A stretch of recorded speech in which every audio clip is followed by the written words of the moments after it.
excited to be offering this presentation today. We know that there's been a lot of turmoil, a lot of change in the economic climate due to coronavirus, some other challenges, and we know that when there's challenge, when there's change, there's also opportunity. So we want to help you to think about what you do differently. How can you pivot your business model, look for new revenue streams, and find ways to be successful in this kind of new normal. So my name is Mary Shepard, and I'm the director of the Small Business Development Center. The Small Business Development Center is a nationally accredited program. We exist in all 50 states.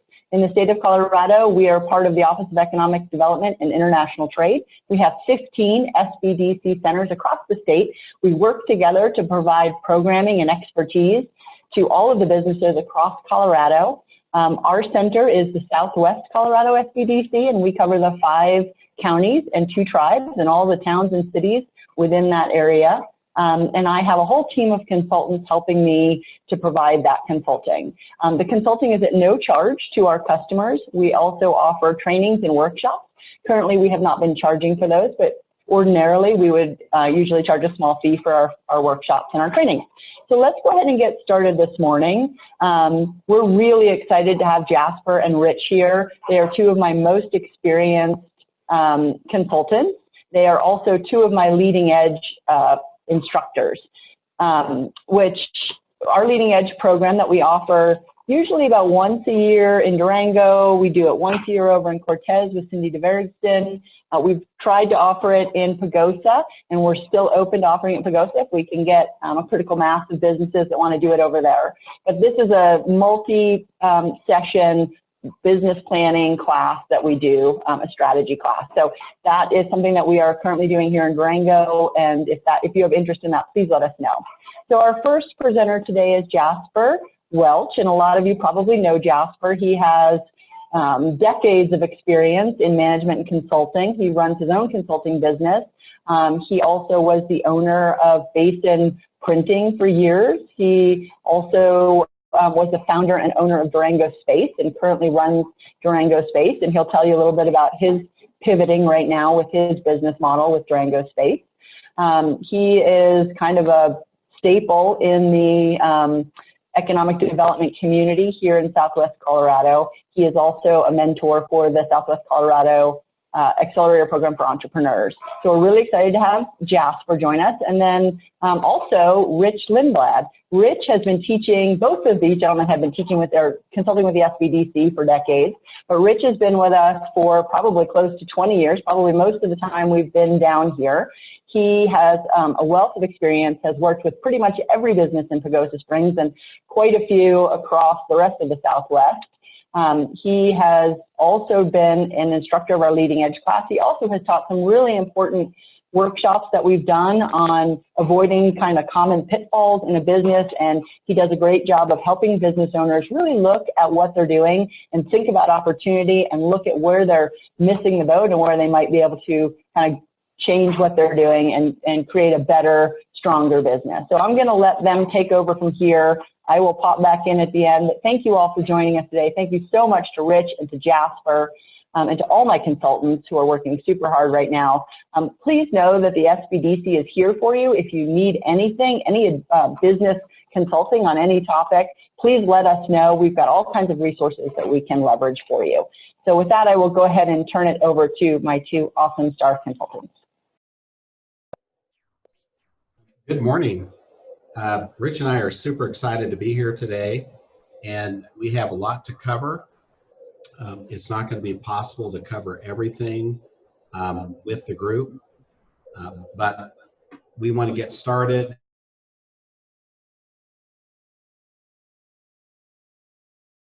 I'd like to go to the next slide, which is what we're going to be talking about today. And we have it set up where we're going to be communicating about pivoting, creative thinking. Rich is going to be spending a large part of the time on hitting the wall. We're also doing this a little bit differently where we're co-broadcasting, and thankfully we have Hannah here from the SBDC along with Mary's leadership to put this together. And so we're doing a little bit of experimenting in the now normal. And most of you in your businesses have had to make changes. Some are pretty dramatic and drastic. Some are more incremental. But we're going to be going through all of that. So let's go through a little bit about what we're going to be sharing about today. One is, what is a business pivot? Then we're going to be talking about, how can I change my business model? How can we, your management team?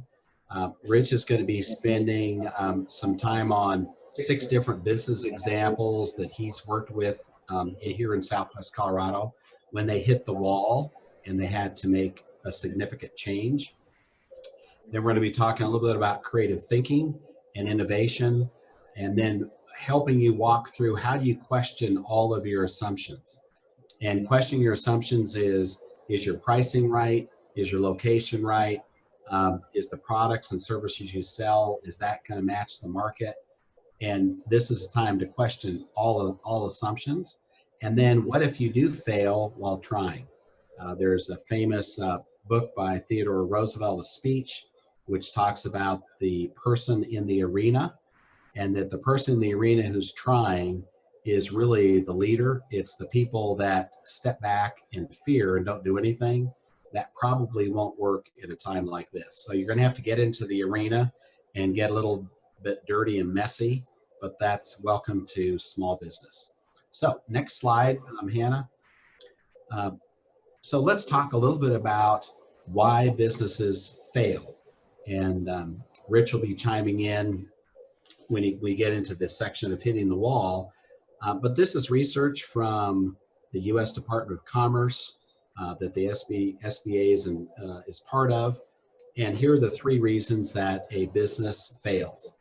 One is lack of sales. One of the problems with the whole issue of the stay-at-home and safer at home and all the public health orders is that many of our small businesses, yours included, we're lacking sales. Suddenly we had to close down, or we had, as a restaurant, we could do takeout only, or if we had a personal services business, we couldn't even operate in our own hair salon.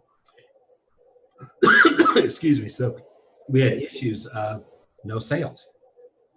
The next one is lack of financial management. Excuse me.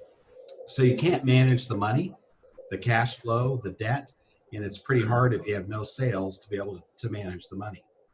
And then finally, overall management. We're struggling to run the place. And if you've been in business during this time, myself and Rich included, it's a challenging time to run anything when there's so much uncertainty.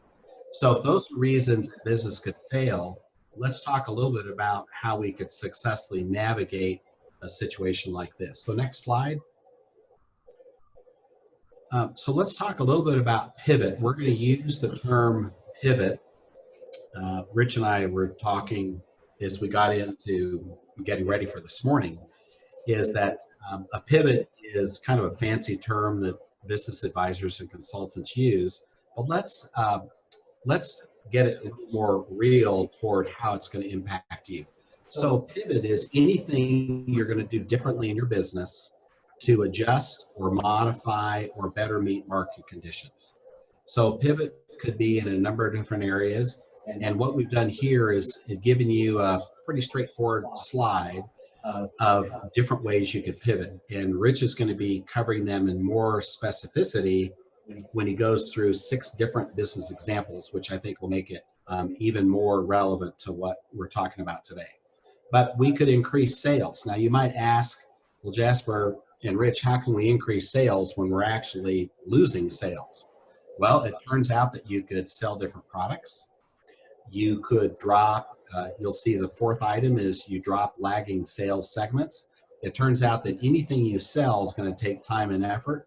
And so if you have a part of your business that right now isn't working, you might want to just quietly shut that part of the business down and focus on things that might be more relevant to today's marketplace. You might want to shift your revenue targets. Maybe you can't do the amount of business that you predicted. Maybe you have to resize your staffing. I'm involved in several companies that run into supply and demand issues. One of them is an oil and gas service company. And so we've had to learn how to go from super busy to super slow in a 30-day period. And that's a tough thing to do, but you've got to shift your sales and revenue targets. You could change your products and services. Rich will talk more about that. You could expand or modify your offerings. You could actually go talk to your customers. When I was involved in Stone Age on their corporate board for 10 years, we went through an economic downturn. We actually hired a marketing specialist, one internally and one externally, and we went and talked to every single customer we had worldwide. And that allowed us to come back as the economy came back. Stone Age came back a little bit stronger because we had talked to our customers during the downturn. And then finally, we've covered lagging sales, but you also could develop new markets. And those new markets could be products or services. Rich has a number of examples, but one that was recently shared with me was a company that pivoted into pressure washing. And so as different restaurants and businesses reopen in Western Colorado and have to meet certain safety requirements based on the public health orders, they bought several vehicles, put on some high pressure washers, got some contracts to work with different companies to do all their cleaning and to get their companies ready for reopening as the economy reopens. So they pivoted all their resourcing and staff into a new business model. So next slide. So let's talk a little bit about failure models, and we're going to talk about how not to do it. So Rich is going to share with you how to do it, but sometimes we actually don't move fast enough. So one option is we're just going to wait this thing out. You know, summer's coming, our business will bounce back, or maybe you have a hunting and guiding business, and so you're just waiting for next fall, or maybe you're in the ski business, you're just waiting for the next ski season. And, you know, we go through seasons in Southwest Colorado, so we're just going to wait till the next season and it's going to bounce back. I would suggest that it may not. Your next season may not come the way it's come for years and years. It may just not show up because you're not able to operate the way you've done it previously. So we could try another way. We could just keep borrowing money, try the same business model, and it'll just work out. And that probably won't work either. Or we could just try to find someone to buy your business. Well, there's probably a lot of businesses for sale right now. And yeah, you could find someone to buy your business, maybe if you paid them to take your business, but that's probably not a very successful outcome. So what we're going to talk about is how we can pivot, how we could be creative, how we could be innovative. And as one of my the first ladies that I worked for, she was an excellent leader and businesswoman, and her saying was, used to be isn't anymore. And that may be one of the mantras that Rich and I use as we advise companies, as used to be isn't anymore. It's a new world out there. And some of the business models that you see failing, like Hertz Rental Cars, the #1 rental car agency in the world, declared bankruptcy. Unfortunately, JCPenney's has been around for 110 years. They declared bankruptcy. Some of these business models were having problems before COVID and the public health orders. All that this situation did was just accelerate that reality that their business model needed to pivot, and they didn't pivot in time. So I'm going to cover several more slides quickly that we're going to come back to after Rich's presentation. But I'd like to give you a little bit of a foundation, and then as Rich goes through the different companies that he's worked with, we're going to come back to these slides. So next slide. This is just a real quick definition of a business model, and there's a joke in the consulting world that we take really simple topics and use big words to explain them. So this is a little bit of that. But essentially a business model is making sure you have a value proposition. Why would a customer buy from you? What problems are you solving for those customers? And how can you do it in a systematic and profitable way? That's essentially what a business model is. This next slide, which is kind of a color montage, if you go to the next slide, Hannah, this is what a business model will look like. And so rather than getting all confused by all the terminology and how many squares there are, there's a way that you can look at how you develop your proposition, who are your customers, how do you communicate to them, How do you deliver products and services to them? How do they talk to you? And then what are your key activities? What resources do you need? Who are your strategic partners? And then how is your cost structure working, and how is your revenue stream working? Now that's about a 30-second explanation of the business model canvas that in a regular seminar we would take 2 to 3 to 4 hours, and we would take several sessions of Leading Edge to take you through a business model canvas. You'll note that there's a website on there, strategizer.com. Rich or myself or the SBDC, we don't make money selling for Strategizer. They just have a good set of resources online, just strategizer.com. So you might want to go to that, and we'll spend more time here later in this webinar on how business models work. So let's go to the next slide. And this one is a lot of stuff on a single slide. We're going to get back to it later. But in essence, the left-hand column are all the things that you could do to change your business model. And the right-hand column are some specific activities that you could be involved in as part of your business model change.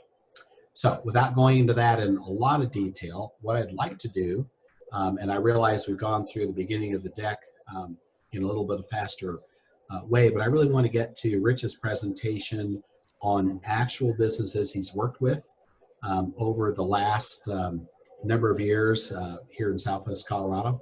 So I'm going to turn it back to Rich. I'm going to be around a little bit offline. And Rich, if you want to take it away.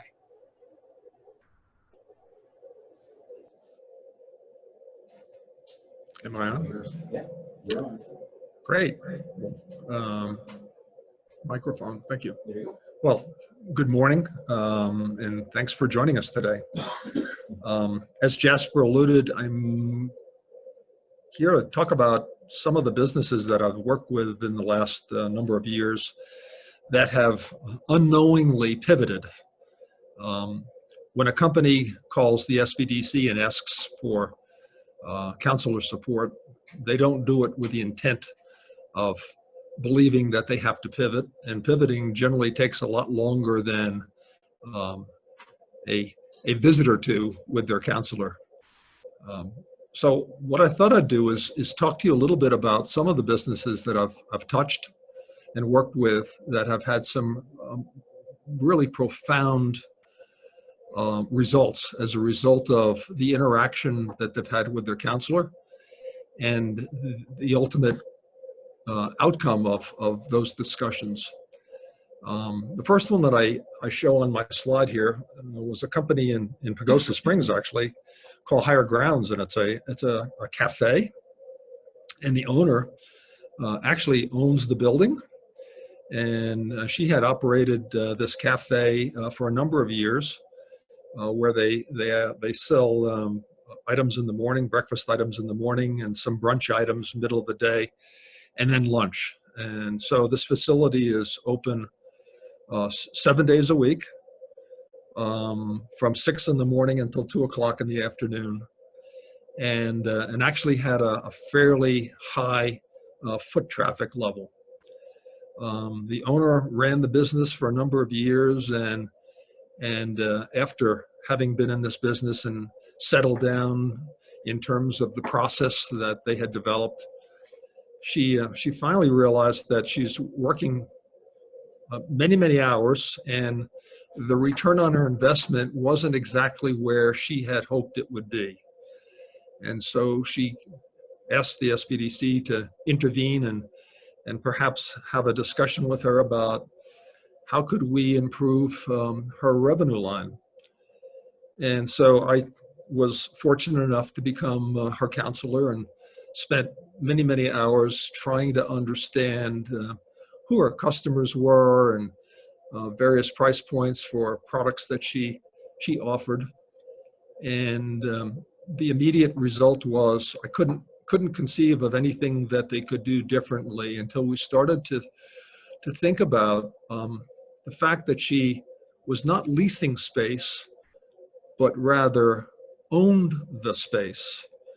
And that's a critical point of concern or consideration, if you will, for us as owners of business, because when we look at people who work for us, when they slack off, we oftentimes get in their face and say, work harder. It's about my business that you're not working hard enough for. And I find that to be an important aspect of anybody's business. But more importantly, now I'm the owner of a business and I own the building, and yet I can't yell at myself for perhaps underutilizing that space. And so I raised the question to the owner of this building, why have you limited yourself to breakfast and lunch? And the immediate reaction I got was a few tears. And she said to me, so I'm already working 55 hours a week, Rich. Now you want me to work 70 hours a week. You really want to put me under and cause my business to fail. The answer to that is, I'm not asking you to work longer hours. I'm asking you to consider the fact that your space is being underutilized, and that maybe with an additional staff, that additional hours, those extra hours in the day could be better utilized. In the case of Higher Grounds, we started looking around at who our potential customers could be for extended hours. And we quickly realized that in the Pagosa Springs area, there's a facility called Wyndham Resorts, or Wyndham Timeshare, if you will. And when we studied a little bit further about who were the users of that timeshare, we quickly learned that there are well over 1 million people a year who have timeshare space there. And these are people coming from all over the country, mostly south of us, Oklahoma and Texas. They may drive all day or fly in. And at the end of the day, they're not anxious to go out for dinner because they've been traveling. And so we contemplated and considered the possibility of attracting that customer base that we had totally ignored before to fill that underutilized space of the day. And that was from the 4 o'clock timeline to about 8 o'clock. And so the owner of the business said, well, you know, I'm really not about starting a whole new menu up for dinner. And I quickly agreed. I said, but suppose we made it convenient for people who may have been traveling all day to come in, have a glass of wine, maybe something called tapas, T-A-P-A-S, small finger food that would go along with a glass of wine or a beer, and unwind and enjoy your space, and be able to sit out on your patio and reflect on the beauty of Southwest Colorado. So after a time of consideration, the owner said, you know, I think that's not such a bad idea. And we embraced it and scripted it out, realized that we needed to get a liquor license for wine and beer, which we were able to do. Constructed a menu, which was relatively simple, that anybody could manage. Identified a handful of people in the community that were interested in working at Higher Grounds from the 4 o'clock to 8 o'clock time frame, and left the owner of the building out so that the owner was managing those people, not managing the process. And at the end of the day, we opened for business and started offering wine, cheese, beer, small finger food, and it became an absolute overnight success. More importantly, it not only became an overnight success, it became the core revenue stream for her business, because we identified a brand new customer that we had not considered before. And to this day, if you happen to be in Pagosa and find your way to higher grounds, the first thing you'll see outside the door is a chalkboard with the kinds of foods and wines that they're serving that evening. And if you frequent it, you'll find that it's a pretty cool place. So that's a great example for underutilizing resources, and I offer that if you find yourself in that same space, think about the resources that you may have that may be underutilized, and it could be not only a building, but it could be equipment that you purchased, capital equipment that you purchased that's not being fully used, and try to think about different ways to put it to work. The second example I've got here, and it's a play off of the first one, because we use the same customer base, is a company called Doggy Daycare. And Doggy Daycare was a really cool business that was started also in Pagosa Springs. It's not a kennel per se, but it's a place for people to reside their dogs for a half a day, multiple days, weeks. And the facility is unique in that the dogs are outdoors all day, as long as the weather's good, and they're all together. And so there's no partitioning. Dogs are social beings, and they learn how to get along. And the owner of the business called the Small Business Development Center and wanted some counseling on, now what do we do? Now where do we go? I think I'm at my limit in terms of the number of dogs that I can care for, and I'm covering my expenses. We're also open 7 days a week, 12-hour days. How do I move myself into a different mind space that can cause my business to be more profitable? And so I became the counselor for that business as well. Fascinated by the happiness of these dogs being with each other all day, and at nighttime when they put them back in the building, instead of these dogs going into a cage, they're actually allocated unique spaces in the building, which is floor space with enclosure, so they can move around. And at the end of their stay there, when the owner comes back to pick them up, the first thing you notice is the dogs are not stressed. They're happy critters. They almost are sad to leave, having been with all these other dogs. So I was fascinated, and I actually take my dog to this facility all the time. The crux of this conversation was, how do I grow my business beyond the 38 maximum dogs that I can care for in a day? And can we redefine who our customers may be to create a whole new sub-business within the doggy daycare world? And so we noodled over this whole concept, and talking to the owner about what his aspirations were. He was leasing half a building, and the other half of the building was also being leased by someone else. And he said, to me, in a perfect world, I would like to own this whole building, and I'd like to turn it into a just grand doggy daycare space for not only the community, but the extended community beyond just Pagosa Springs. I said, boy, that's a wonderful goal. I don't see any reason why we can't get you there. And so we looked at all of his financials, and I said, so is this building for sale?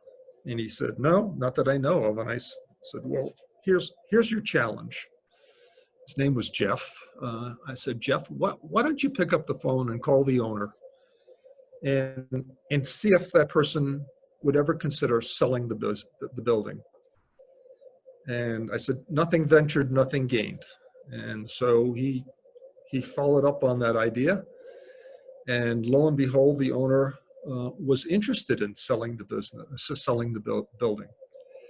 And so we got an idea of what the purchase price might be. And so now we had to create a business model around building space that was twice as large as what we had in place, and redefining what our new customer would look like. I went back to the Wyndham timeshare model and suggested that we had an untapped customer that we had not considered, that did not live in Pagosa Springs. And the owner looked at me kind of funny and said, how's this going to play out? And I said, well, you know, when I go away and have to leave my dog behind, I'm constantly picking up the phone and calling the kennel and asking, how is my dog doing? And I suggested that maybe we could attract those folks that are coming to Pagosa from Oklahoma and Texas to bring their dog along and have them stay with you in a luxury suite space where we could actually take pictures, iPhone type pictures of the dog once a day, and send a clip back to the owner as they were skiing down Wolf Creek Mountain with the caption, "Hi, Mom and Dad. I'm doing great here at Doggy Daycare, having a wonderful time with all my friends. Don't worry about me. Have a good time. See you at the end of the week." Well, we embraced that idea, built a business model around it, realized that the revenue stream for this increased customer base could be pretty significant, built our business plan around this new idea, took it to a local bank, presented our proposal, and the bank thought it was pretty super and funded it for the full tilt. And we were able to go and buy the building. And that happens to be the two customer segments that we're attacking today, going after. And he's actually being very successful with this business and has been able to go out and buy a new home for himself and his bride. And the business is just doing great. Moving on down to my absolute favorite business of one that hit a wall is one called River Point Cafe. And it happens to also be in Pagosa Springs. And it's a little cafe that actually faces, it's right on the San Juan River. It's not owned by the people that run it. It's owned by somebody else, and it's leased space. The entire cafe, all of the sitting space, patio on the outside, and all of the equipment on the inside is leased back to somebody to run, with the intent of the owner getting a share of the revenue stream. The owner put this business together a number of years ago, and a first set of folks came along and said we were anxious to run it, and signed a contract to run the River Point Cafe, and ran it for 6 months, and it failed. They couldn't keep up the 7-day-a-week operation, make their lease payment, and make any money themselves. Shortly after they left, another set of family members came in, took over the business, and they failed after 6 months. And then the mother and daughter team that came in as the third set ran it for 6 months. And before they could fail, the owner of the business called the SBDC and lamented about how he had gone through 3 sets of folks leasing this space, and was perplexed by their inability to make a go of it, and wondered whether there was somebody at the SBDC that could intervene and help a little bit. And I was fortunate enough to get to meet these folks and play a key role. With all that, the husband, the wife and daughter were aware that somebody was going to show up. Turns out to be me, and I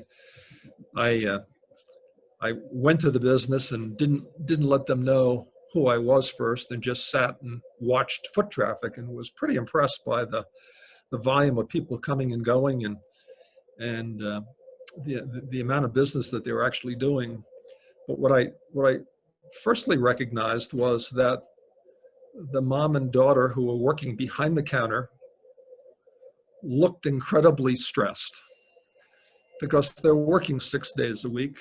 They open in the morning. The business is open until 2 o'clock in the afternoon.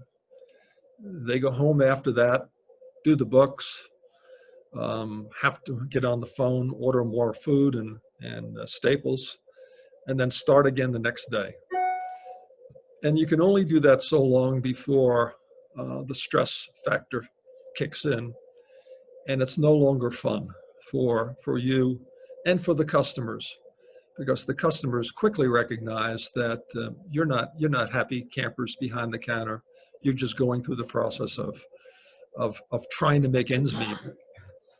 And so, second time that I visited the store, the cafe, I was sitting in the same place that I was the first time, and this owner saw me there, and she came over and looked at me, and she said, "Are you that person that I'm supposed to meet?" And I said, "Well, probably."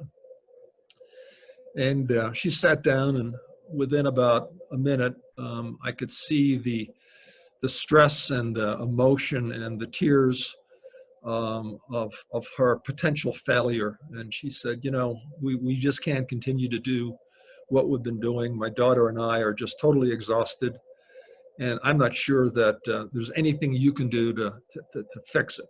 And I hear this a lot, and that may be your case as well.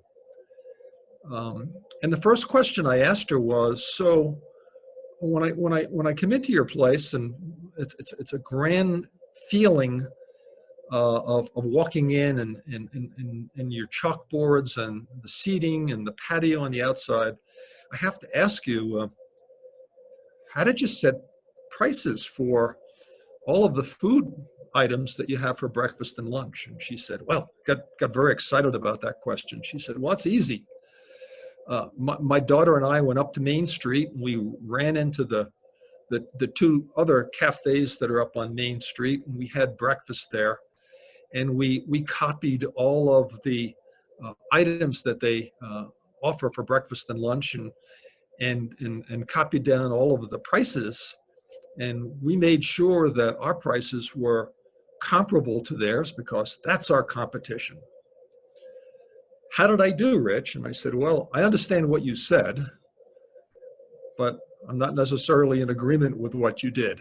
And she said, "Well, okay, but I know where you're going with your question, Rich." And then we sat down and we identified all of our costs on a per line item basis. We looked at everything that we sold here, and actually assembled every element and every piece of food that goes into, as an example, a burrito. And once we understood what our costs were, we doubled it or 2.5 times it, and decided that that was the price, and matched that against what our competition was doing. And we were feeling very comfortable with knowing what our costs were and knowing what our competition was, and we still can't make it. So I'm not sure, Rich, that there's anything you can do for us that can cause us to not turn the lights off. And so I had asked her the question, so tell me a little bit about, who's your customer?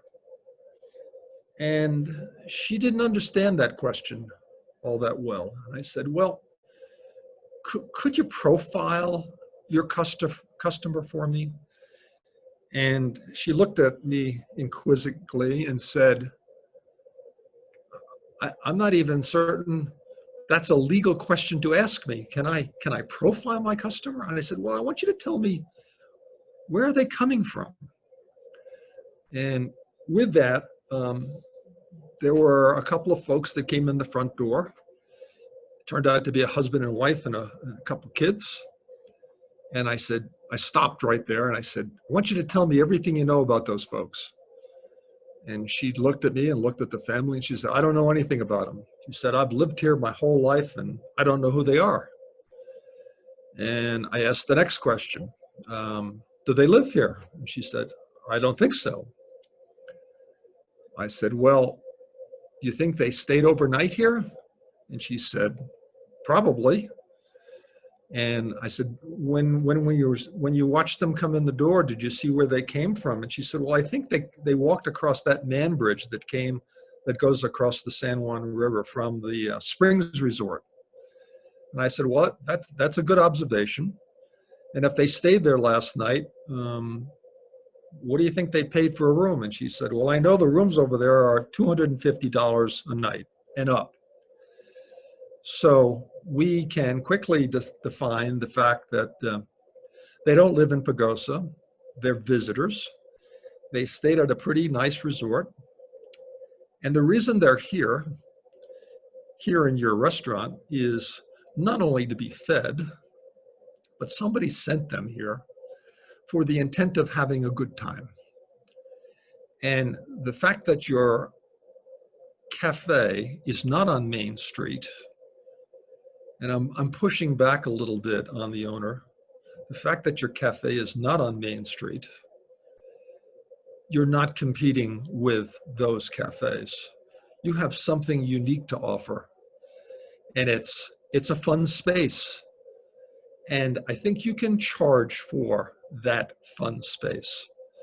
So if you bear with me for a minute, we're going to talk a little bit more about these customers that are coming in the front door and how we may want to treat them a little different because they're tourists. And so I can charge for that. Well, she was still doubting everything that I was offering. And I said to her, so take a look again about this family, and tell me a little bit more about what you see.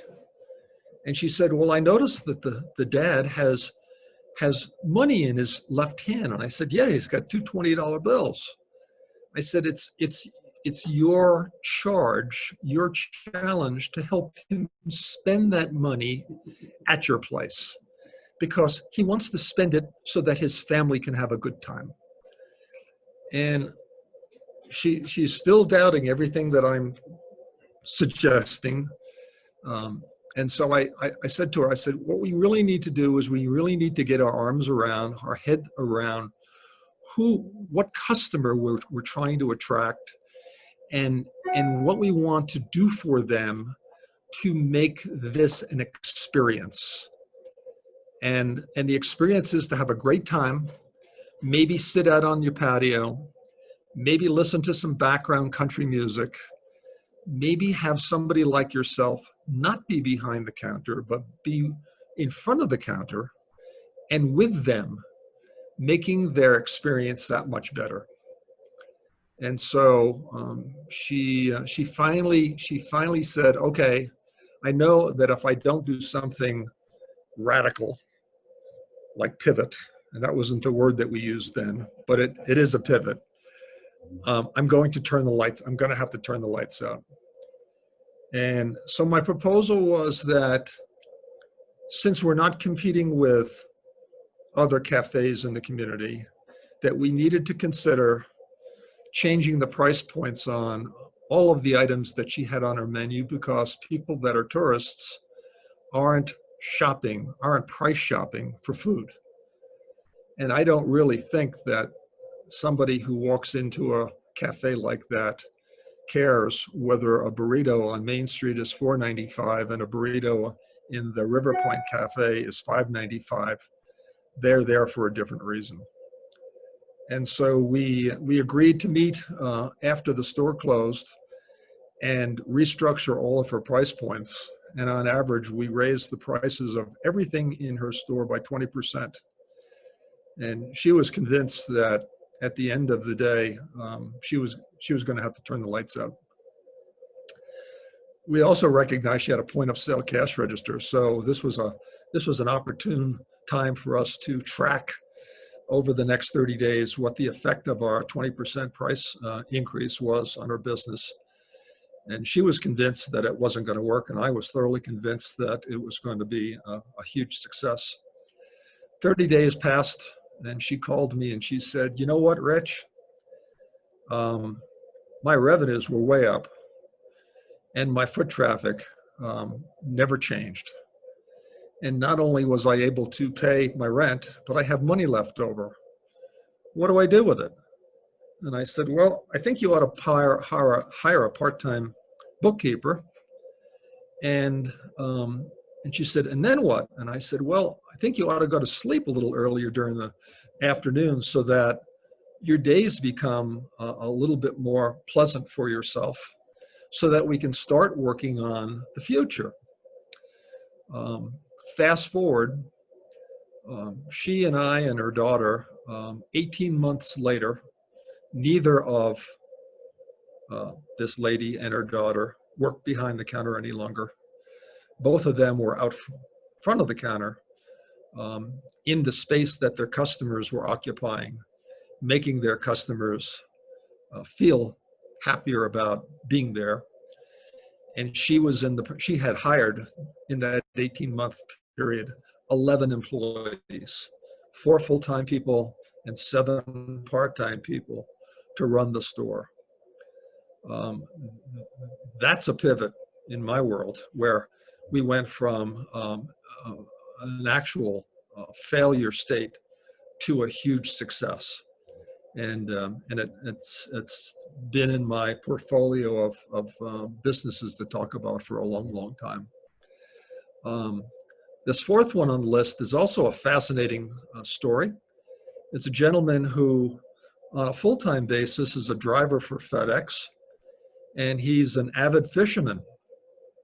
And he recognized, as I did when I was a kid, and still do as a fisher person, back in the days when we got in the boat or stood on the shoreline and we were getting ready to cast something into the water, we would always put a lead weight on the line, and in order to get it to crimp around the fishing line, you'd probably put it between your teeth and squeeze it.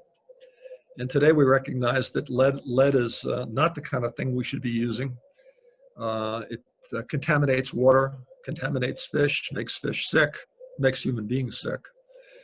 And so in his spare time, he invented a new product that's made out of tin and bismuth, has the same weight density as lead did, same malleability as lead, and started packaging these various weights in unique packages for fly fishermen and bait fishermen, and didn't quite know how to get the product in the hands of the ultimate consumer. So he and his wife would take his 2 weeks worth of vacation time and get in their truck along with all their product samples and display panels and drive around the 4-state region, visiting fly fishing and fishing stores with the expectation that when they presented their product to these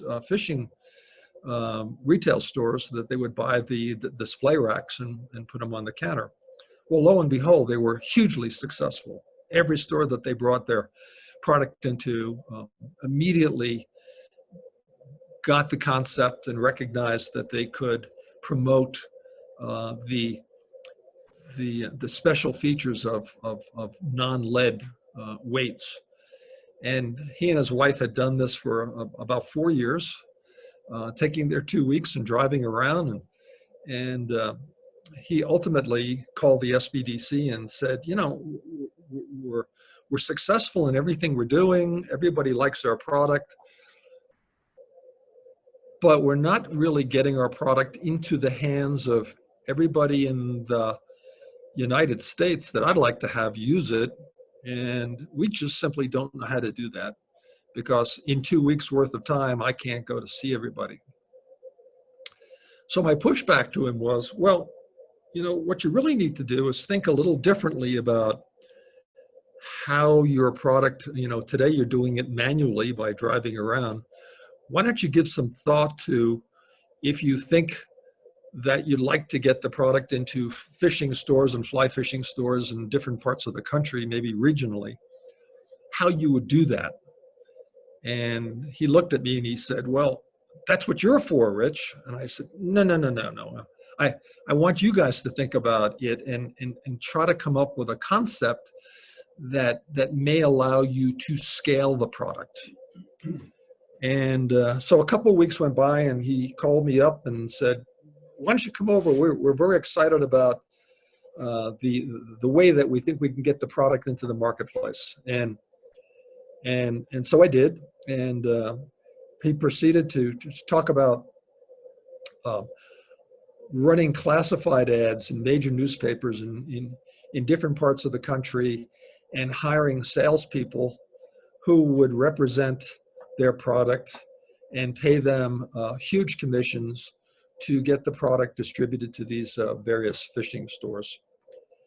And, you know, with all that, he said, we're very excited about the concept. What do you think, Rich? And I sat there with a little bit of reservation, and he said, well, you're not looking exactly the same way that we're feeling excited. You've obviously got some reservations about this idea. And I said, well, I do. You're going to interview salespeople over the phone. They're going to work for Boss Tin. They don't know who you are. And that's probably not going to work. And so lo and behold, we entertained the idea of taking a very different approach. And I suggested to them that they needed to consider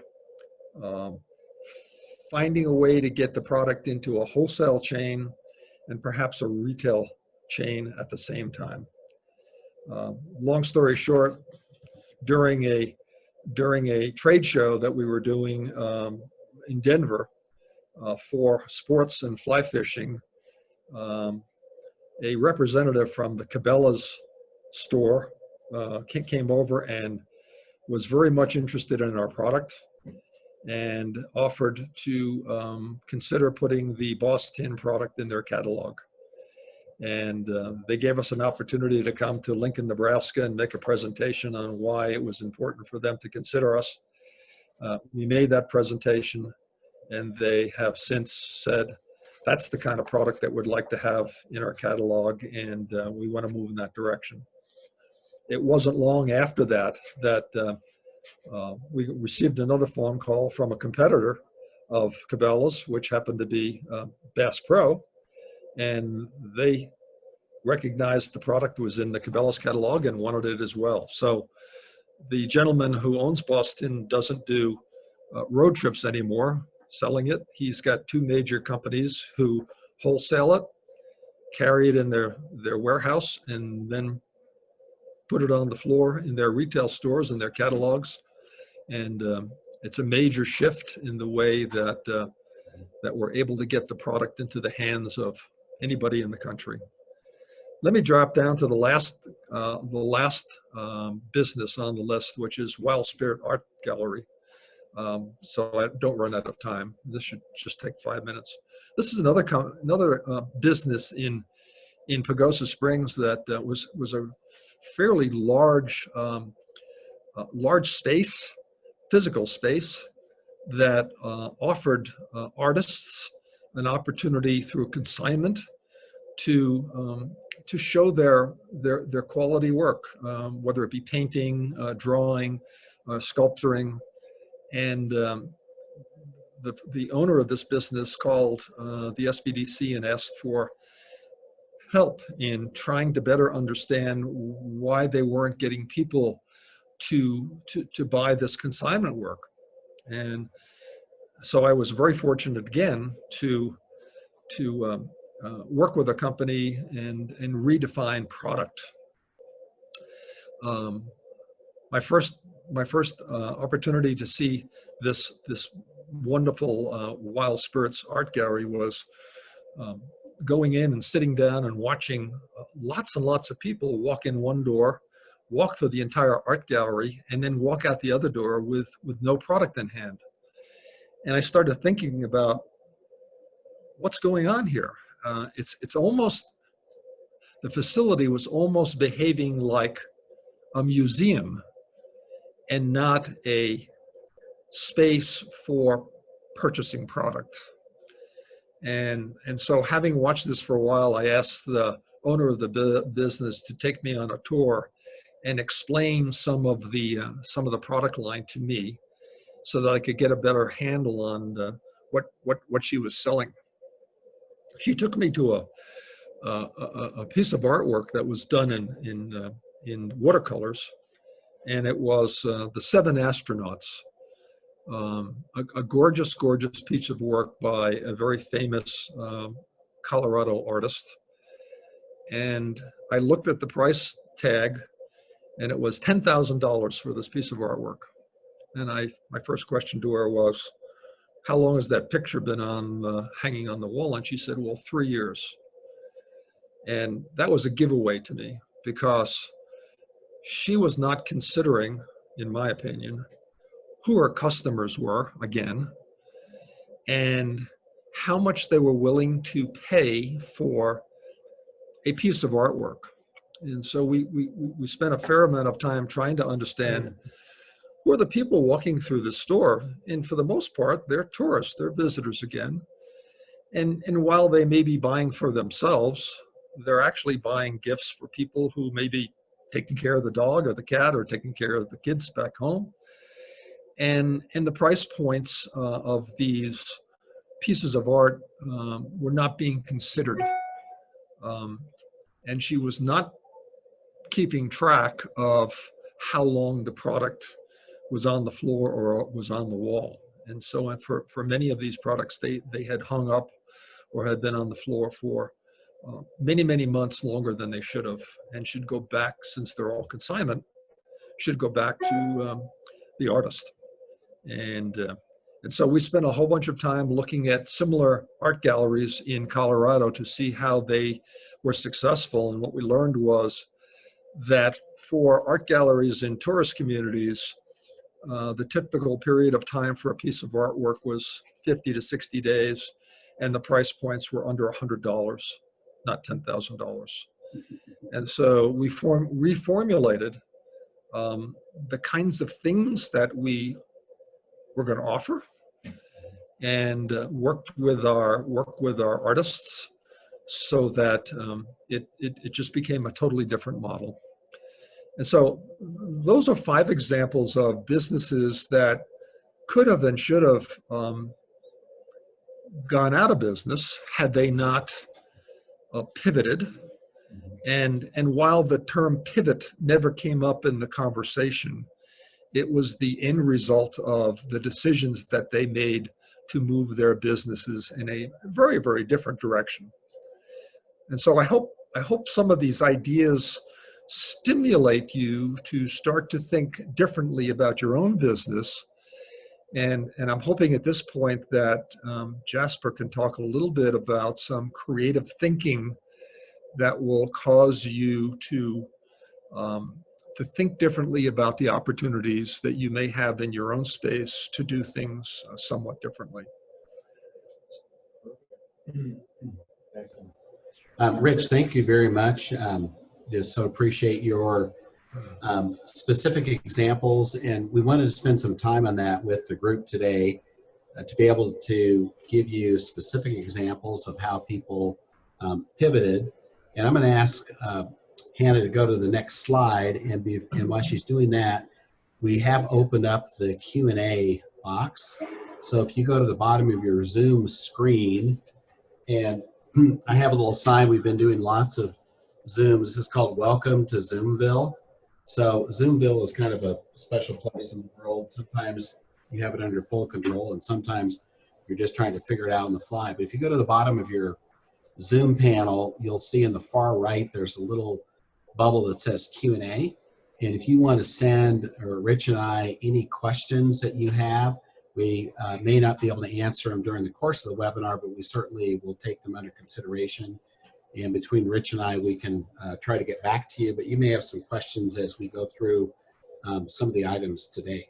So based on some of the things that Rich talked about, we have several slides that we go through in order to take these things and make them actionable. So many times when you get into a situation, you're trying to pivot your business, you can hear stories which are inspirational and aspirational. It's like, wow, maybe I could do that. But how would you actually do it? What tools are out there? One of the things I want to recommend is the SBDC has great resources. So even if you don't know where to start, if you give Hannah or Mary a call, they can kind of get you on the right track. But we wanted to share some of those tools with you, tools that Rich has used, that I've used, that other advisors have used, to kind of get you thinking of how could I resolve some of the challenges that I face. So on this slide, we're talking about creative thinking. And one of the things that comes into, and Rich alluded to it when he was talking about the restaurant, the Riverfront, was it the Riverfront Cafe, River Point Cafe, is that when he was making some suggestions, there was actually self-judgment going on where the owner and the owner's family said, well, that just won't work. And so one of the first things you have to do, and this is research based on from Stanford University, is suspend judgment. So judgment comes from society at large, it comes from your peer group, it comes from those closest to you, family members or significant others, or your husband or wife, or your best friend, and it also comes from self-judgment. And so one of the things you have to do is suspend judgment, kind of shift into neutral. And I've run several companies in my career, and I know I've had employees that would come to me and say, Jasper, why don't we try it this way? And my first response was, well, that just won't work. But when I suspended judgment and said, well, at least we could try it. And when we tried it, it actually worked out and was highly successful. So my initial take, my initial judgment was actually incorrect. So you need to suspend judgment, just like shifting into neutral in a car with the manual transmission. The next thing is a modified plus delta. So you can do something that you could do a takeaway today is make a list. It has 4 columns or 4 sections or 4 parts of it. One is in your business, what do you need to keep doing that's working? What do you need to stop doing that's no longer working based on the now normal? What do you need to change that you're presently doing now?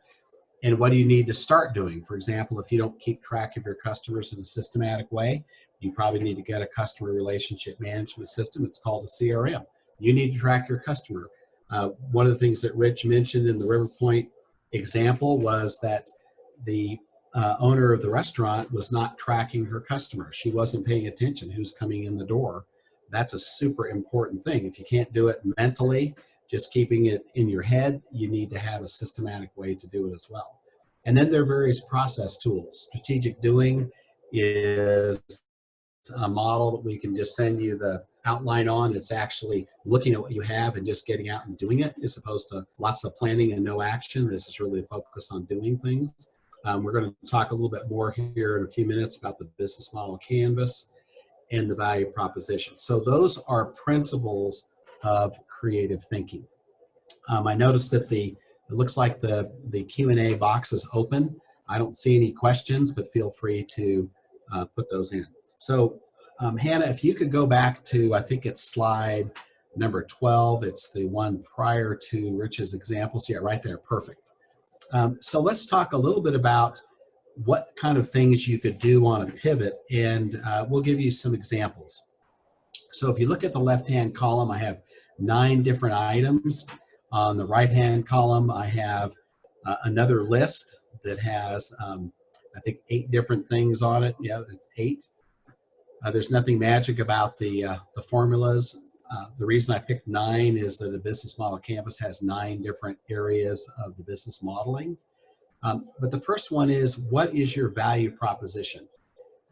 If what you offer, so for example, right now, if you have an airline in their traditional model, they traditionally, pre-COVID, pre-health orders, they offered crammed seating, inflexible reservations.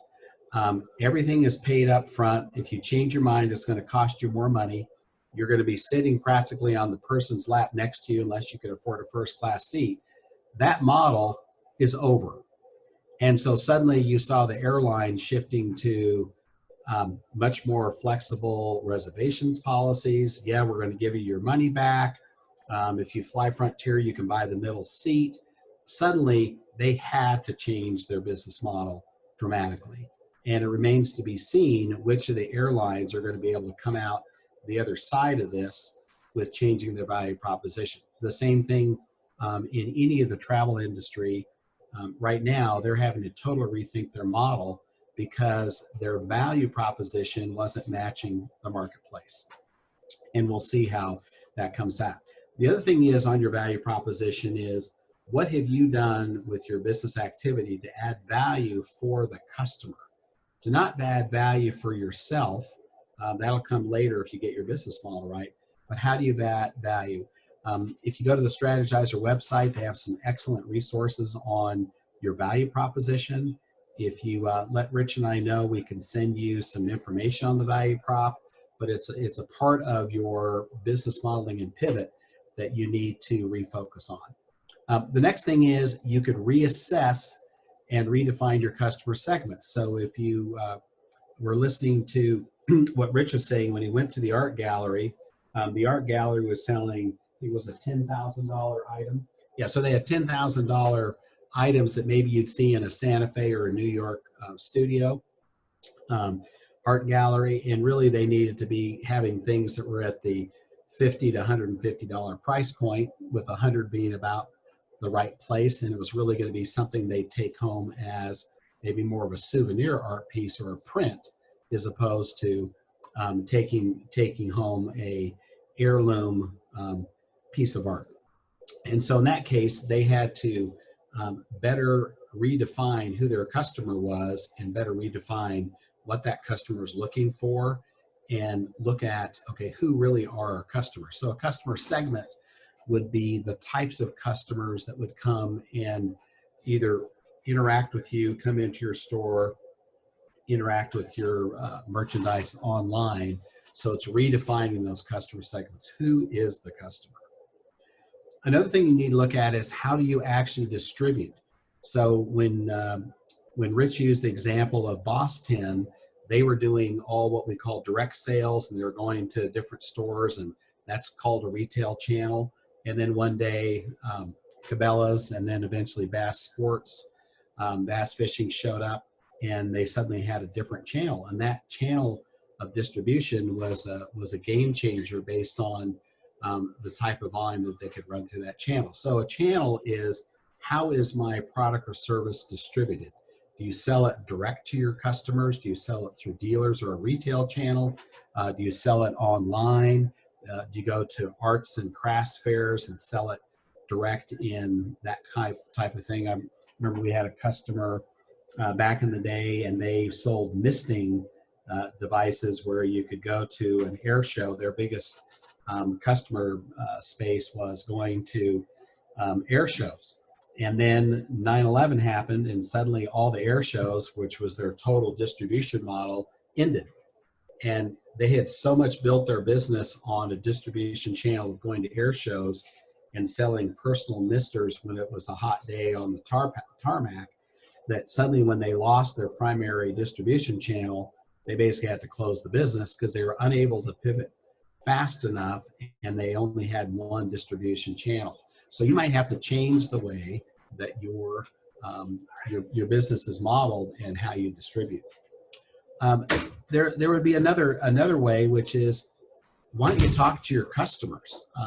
One of the things that Rich suggested is he had several of the pivots where the business didn't really know who their customer was, or they didn't realize, for example, in the higher grounds, that there was a whole customer segment, which is people that would like a light evening meal and a glass of wine. And they didn't even realize that those customers existed because they never had thought of themselves as that being part of their product mix. And so suddenly when they realized there was a whole set of customers that Rich suggested they consider, it totally was a game changer for them in their pivot. When I served on the Stone Age board for about 10 years, one of the things that we did, and I alluded to it earlier, is we went and talked to our customers worldwide to find out, what do your customers want? Now, what's related to that is looking at every single one of your costs. So right now, when I would say everything is negotiable, Rich would probably agree. At this point in time, when you have people switching their business models, including your own vendors, everything is negotiable. So for example, with Durango Space, I actually had, I've been working with both my landlords for rent reduction during this time, and one of my landlords actually approached me because he realized that there weren't a whole lot of customers behind me. He didn't want to lose me as a leasee. And so we sat down and worked out a rent reduction, which I extended to our Durango Space members. But I'm looking at every single cost. I'm sure Rich and the clients that he's working with, every single cost that you spend money on, do you really need to be spending money? We used to have a few benefits that we did for Durango Space that we provided to members. We found out that we thought it was a great idea, but our members weren't using it. So if our members aren't using something that we're buying on their behalf that adds to our cost, but the members aren't using it, like, why do we have it? And so we decided to drop it, and no one even noticed because no one was using it. The only person that noticed was ownership, because I don't have to write a check to something that no one used. Number 6 is reviewing your strategic partners. Now, when Rich was going through several of his examples, in one case, the business owner had a lease. He wanted to expand his doggy daycare. All it took was a call to his landlord, and suddenly he switched it from the landlord to the partner he was going to do business with to buy the building. And suddenly a vendor became really a strategic partner during that transition. And so every one of you have a business or a business model that has certain vendors that you may have co-opetition. I know that we have, I've worked with our space, which is another co-working space here in Durango at the Rochester Hotel, and Kirk and Laura do a great job, and we share a lot of information together. We're not trying to fix prices. I mean, Rich and I would call you on that. You probably can't call your competitors and say, can we fix the price? That's not legal. But you certainly can even work with your competitors if there are certain areas where you could cooperate. But also you could work with vendors. You could work with strategic partners if you're a manufacturer on materials, specs, and things like that. Next on number 7 is, what new products or services could you do? What kind of new revenue streams? So without going through each and every one of item, you can see there's a number of different ways you could specifically change. And if you look at the right-hand column, there's things you could specifically do. You could set up a customer relationship management system, whether it's Zoho or whether it's Insightly or whether you're doing HubSpot. It's just different ways to track your customers. So you track every single customer and the interaction. You can tie it into your email. We've talked about redefining your value prop. You could actually drop sales. Here at Durango Space, we don't rent conference rooms anymore. That was a product or service that under the now normal just wasn't working, so we don't do it anymore. We just dropped it. You could add some new and innovative services. We're trying to, at Durango Space, for example, we're trying to get outside our walls, and so we're providing services to our members that don't require them to come to our location.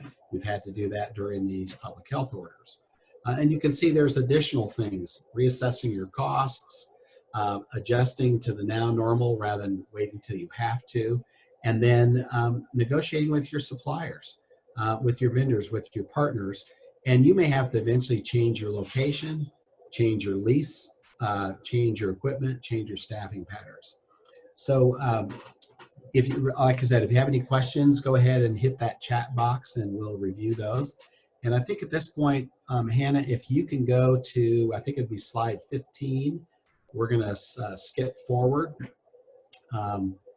And let's talk a little bit about, and then we're going to open it up for a few Q&As here as we wrap up, is what I've done, and this is something that I was asked to speak up in Montreal, Canada, to the Canadian Association of Business Incubation. And one of the issues that came up is when you're working with entrepreneurs, when people like Rich and I work with entrepreneurs every day, there is a fear of failure. I mean, we know that there are some companies, even given their hard work and their stick-to-itness and hopefully our good advice, they still couldn't make it work.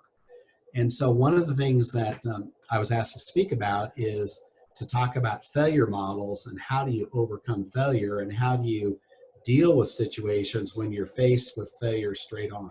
So on this, I have the left side are failure markers.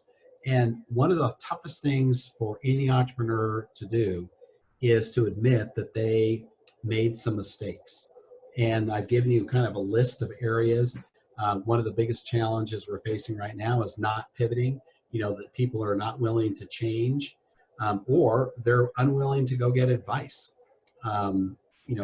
It's not that Rich and I are so smart, it's just we've made plenty of mistakes in our career and we've seen other people make those mistakes. And hopefully we can kind of get alongside you and help walk you through some of those challenges. But let's look a little bit at success factors. Learning that you need additional skills like coming to this webinar, learning how to be coachable. It's what we call coachability.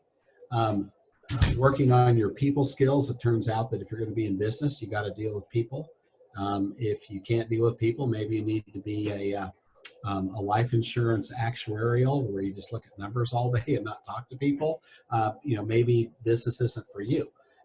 Learning how to be flexible and building an advisory network. Next slide, if we can go to slide 16. And then what if you do fail? What if it just doesn't work out? One of the things that is really tricky is being willing to take responsibility, being willing to say, I made some mistakes, I'm going to have to do this differently. Some of the most successful business people in the world have had things that didn't work. And so it's kind of, dusting yourself off, getting those mentors involved early, working on your business model, taking responsibility. So with that, I want to go to the Q&A slide and see if there's any questions that you may have. You can just tap them in the box. I wanted to give Rich just a few minutes to wrap up on his side, and then I'll wrap it up as we end things. So Rich, do you have any other comments as we wrap it up? And I'll see if there's any questions. Let me just take 2 minutes because I think this is a great example of a current business that I was exposed to on Saturday, just so that you can see what I see as a change agent for some businesses. I'm very fortunate to be able to buy frozen seafood from a company that delivers to my house. This gentleman who, and you may see him around the area because he works in Durango and he works in Pagosa, actually delivers frozen seafood to four states in the area. And he's been doing it for over 20 years.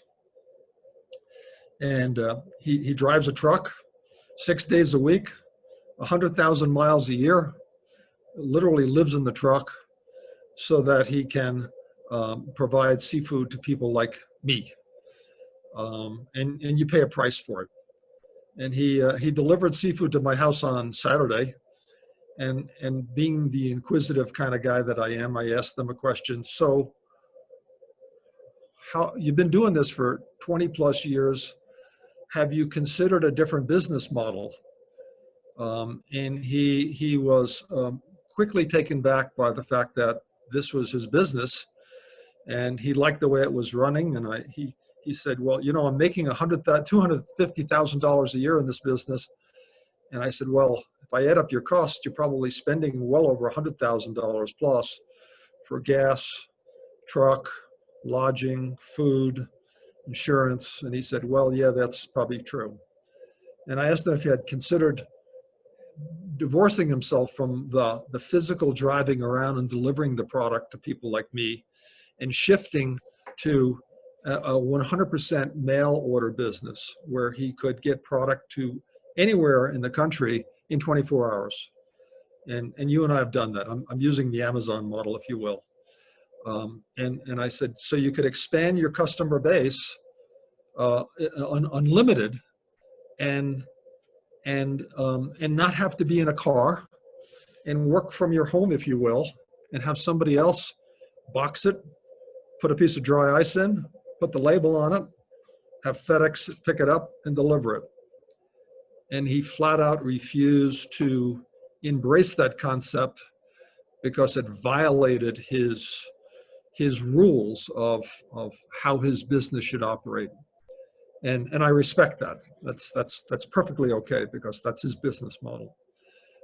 But I offer that as just a thought for you, because what I put on the table was the opportunity to pivot and maybe increase his revenue stream by an order of magnitude and lessen the burden on his body for having to travel in a truck 6 days a week. But it did not resonate. And so there's lots of that for us to consider. I just want to thank everybody for joining us today. And as Jasper had alluded to, he and I are both available for one-on-one discussions. You can have access to us through Hannah's 247-7009 number, or you can call either of us directly, and I think our phone numbers were on one of the slides. And so it's been grand giving us the opportunity to spend time with you today. And to that end, Jasper, if there's anything else you want to add? Yeah, just real quickly, just to wrap up, we are open for questions if you just want to submit those, and we'll answer them offline. And as Rich said, we appreciate the time you've taken to look at your business, look at how we could pivot, look at what that's going to look like for you and your business. And we certainly are available through the SBDC for any advisory services that you might want. So I'm going to turn it back over to Mary and Hannah to wrap things up. But we appreciate our SBDC and all the work that they do, and appreciate your involvement today. So back to Mary and Hannah. Thank you, Rich. Thank you, Jasper. That was great. And I think really reminds us, you know what, that we always need to be working on our business. It's never done. We're never finished working on our business model. It's always an ongoing process. And the challenges that face us are asking us right now to look again. Don't hesitate to reach out to the SBDC if we can be of any assistance to you. As I said, we have our whole team of consultants here in the Southwest, but I can also tap into consultants from the 14 other SBDC centers across the state. So we can find someone to work with you. And I would say don't hesitate to reach out to the other mentors that you have in your life as you built your business, your banker, your CPA, your lawyer, you know, friends who are also entrepreneurs.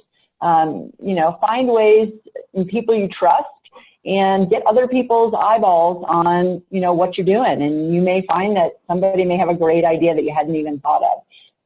So don't hesitate to reach out to us. Everything we do is confidential. Obviously, Rich was sharing stories. We don't do that without permission of those business owners. So, you know, if you come and you talk to us, we certainly will keep your information confidential between all of us. So, again, our numbers are here. Our emails are listed. Please don't hesitate to reach out if we can help you in any way. We will have recorded this.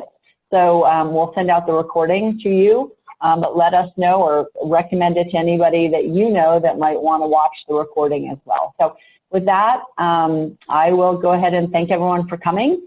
And it does not look like we had any questions. So don't hesitate to shoot us questions